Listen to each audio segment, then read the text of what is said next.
Your life begins to transform the moment you choose to think differently. And this, right here, could be that moment. This is Mindshift with Geetanjali, the space where you shift your mindset, rise above limitations, and reframe your reality. I'm Geetanjali, mindset coach, author, and your companion on this journey to rediscover the power that's already within you. Let's begin. I'm truly grateful you're here, and I want to give a heartfelt shout out to everyone who's been listening, following, and subscribing. Your support is deeply appreciated. Let's look at the 4 P's together: the problem, proof, plan, and promise. What is the problem? You tell yourself you're just tired. You promise yourself that if you can just make it to the weekend or get that one extra hour of sleep, you'll feel like yourself again.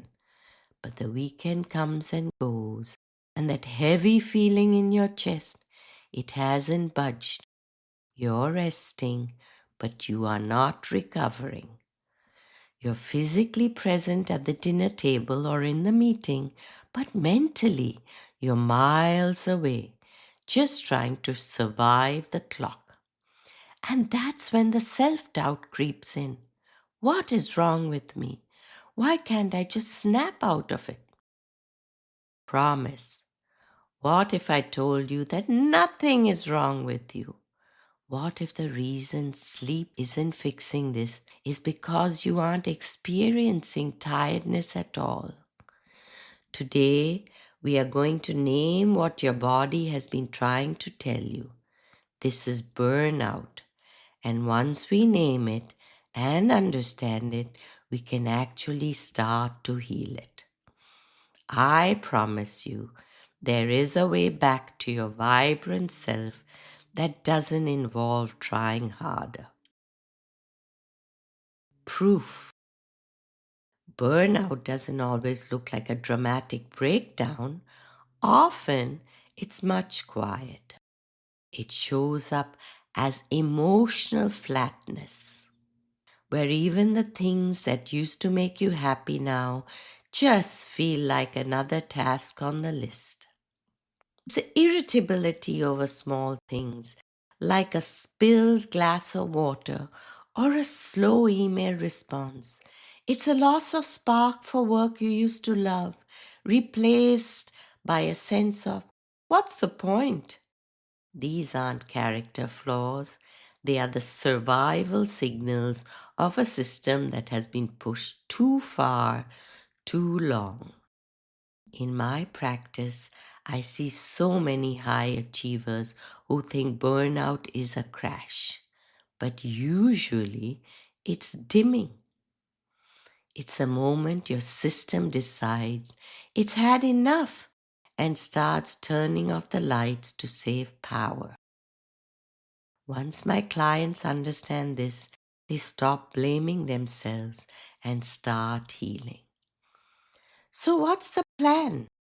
In this episode, we're diving deep into the nervous system to see exactly why pushing through acts like pouring gasoline on a fire. We'll explore how to recognize your body's unique distress signals before they become a crisis. And I'll share a practical tool called the capacity check to help you start rebuilding your internal reserves without a single ounce of guilt. In our last episode, Is This Your Turning Point? We talked about how awareness is the first step toward choice. We explored how your body often knows you're ready for a change before your mind is even willing to admit it. Today builds right on top of that. For many of you, your turning point isn't a loud explosion. It sounds like a quiet, exhausted whisper. I can't keep doing this, but I don't know how to stop. Today builds on that, as you can't make a shift if you're running on empty. So I have to ask you, when you stop moving, do you feel like you're recharging or do you just feel empty? That answer changes everything. Take a moment right now. Think back to your morning when you woke up and realized the day was starting. What was the very first sensation in your body? Was it a let's go? Or was it a not again? That answer is your map. The science section is where we try to understand this with regard to our brain, body, and mind. Tired versus burnt out. To understand this through neuroplasticity, we have to look at how your brain handles what scientists call allostatic load.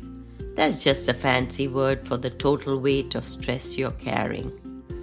Think of tiredness like a phone battery at 10%. You've just used your energy for the day. You plug it in, you sleep, and the battery goes back to 100%. This is a simple physical exchange. Your body used fuel and rest restored it. Burnout is different. Burnout isn't about the battery. It's about the wiring in the walls of the house. Deep inside your brain, you have a tiny but powerful part called the hypothalamus. Remember, this is your command center. Right next to it is the amygdala, which acts like a smoke detector, constantly sniffing the air for danger. When you are under constant pressure, always on, always managing, always worried, your amygdala is screaming fire 24 hours a day. Eventually, the hypothalamus realizes that the wiring, your nervous system, is getting too hot. It sees that your prefrontal cortex, the wise thinking part of your brain, is exhausted from trying to keep up. To prevent a total system fire, your hypothalamus flips the circuit breaker. This is a form of neuroplasticity in reverse. Your brain actually reshapes its neural pathways to shut down certain functions to protect you. It reduces your capacity. Capacity is your ability to handle life. When the circuit breaker is flipped, your capacity shrinks. This is why a simple question from a loved one can make you want to cry, or why you feel numb to things you used to love. Your brain has moved into conservation mode. By making you feel cynical or detached, your brain is actually trying to save you. It's saying, if I make you care less, you'll stop spending energy we don't have. It's not a character flaw, it's a biological shutdown. To flip the switch back on, we don't need more grit. We need to show the hypothalamus and the amygdala that the fire is out and it's finally safe to let the power flow again. Let's look at a tool for this, which I call the capacity check. I want you to think about Daniel. Daniel was a high achiever, the king of saying, I'll rest after this project. But the projects never ended. On Sundays, his body was on the couch, but his commander, his hypothalamus, was still at the office, bracing for Monday morning. He wasn't tired. He was wired and tired. His circuit breaker had flipped. We use a tool called the capacity check, and I want you to walk through it with me right now. This is how you tell your brain it's safe to stop the conservation mode. Step 1. Ask the truth question. Stop asking, what do I have to get done? Your to-do list is infinite, but your energy is not. Instead, ask, what does my system actually have the capacity for in this very moment? Example, you might realize you have the capacity to finish your report, but you have zero capacity to cook a 3-course meal or attend a loud happy hour. The shift. When you admit, I don't have the capacity for a long phone call tonight, you stop the internal pressure that is heating up your wiring. You are being honest. Step 2. Separate the task from the pressure. Often, it's not the work that burns us out. It's the performative energy we bring to it. Ask yourself, is the task draining me? Or is it the pressure to look perfect while doing it? Example, imagine you have to attend a meeting. The meeting is 30 minutes, which is the task. But you spend 2 hours worrying about what people will think of your ideas. That's the pressure. The shift. Daniel realized he could do his work, but he couldn't do the small talk. By giving himself permission to just be at his desk without the performance, his amygdala finally stopped screaming, danger. Step 3. The capacity restoring action. You cannot fix a blown fuse by adding more light bulbs. You have to remove the load. I want you to pick one zero input activity. Example, for Danielle, it was 15 minutes of complete silence after lunch. No phone, no podcast, no recharging by scrolling social media, which actually drains your brain more. He just sat silently, relaxing his body and mind, and stared at the wall, or if in the garden, he just looked at the trees. The shift. This sends a safety signal to your commander, the hypothalamus. It says, there is no emergency. You can turn the power back on. Here's a relatable story. We all have felt this called the nothing feeling. One of the clearest signs of burnout is what I called the cancel plan relief. If you feel relief when a fun event is cancelled, you're likely tired. But if you feel nothing, no relief, no sadness, just a blank stare at your phone, that is burnout.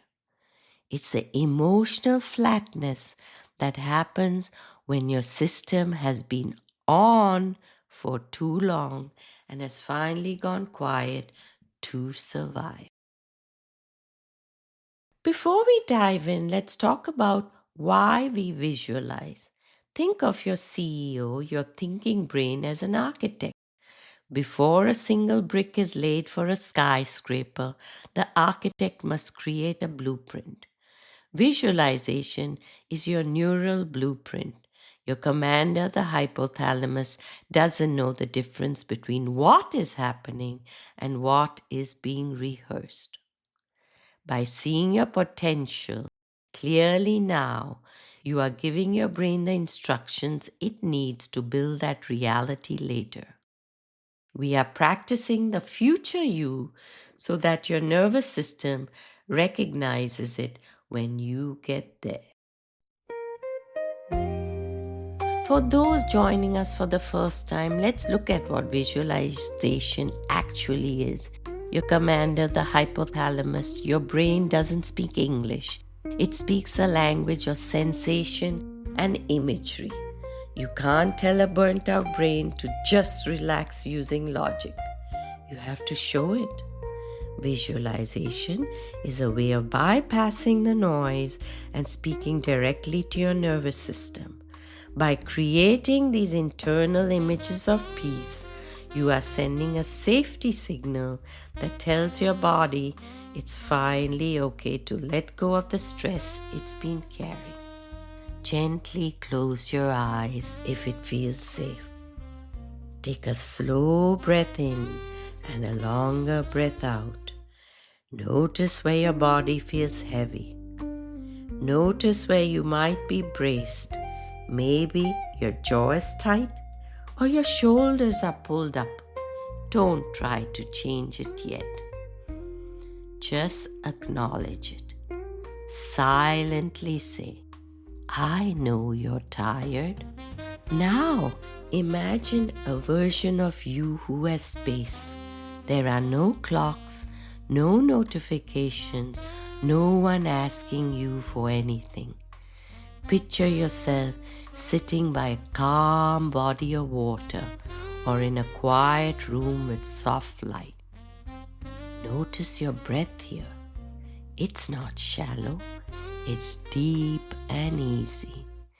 In this space, you don't have to perform. You don't have to be the boss, the parent, the friend, or the fixer. Feel the weight of those roles falling off your shoulders just for a moment. Notice how it feels to simply exist without a to-do list. As you breathe, imagine a warm light slowly filling up the areas where you felt empty. It's not a rush of energy, it's a slow, steady glow of safety. Stay with this feeling. Let your nervous system recognize that right here, right now, you are okay. Take one more deep breath, and when you're ready, gently open your eyes. Affirmations. Repeat these to yourself, preferably loudly, but if you can't in your setting, then softly in your mind, thus letting the meaning of each word sink in. I listen to my body with respect and curiosity. I honor my capacity today exactly as it is, without guilt. Rest is not something I have to earn. As my system feels safe, my clarity and joy return naturally. I can't wait to see how you use your new boundary buffer this week, but I know what some of you are thinking. Geetanjali, if I start saying no, will I lose my edge? Will I stop being the person everyone relies on? That fear is exactly why you must join me for the next episode. Why is it so hard to say no without guilt? Saying no doesn't mean you stop caring.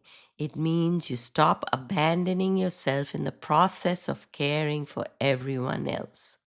We explore the deeper psychology, conditioning, and nervous system patterns behind people pleasing, overgiving, and the fear of disappointing others. Thank you for joining me today on Mindshift with Geetanjali. If this episode spoke to you, share it with someone who needs to hear this message and subscribe for next week's episode. Every moment of awareness you create today builds the reality you live tomorrow. Keep rising, keep shifting, keep reframing, and keep becoming who you're meant to be. Rise, shift, reframe, become.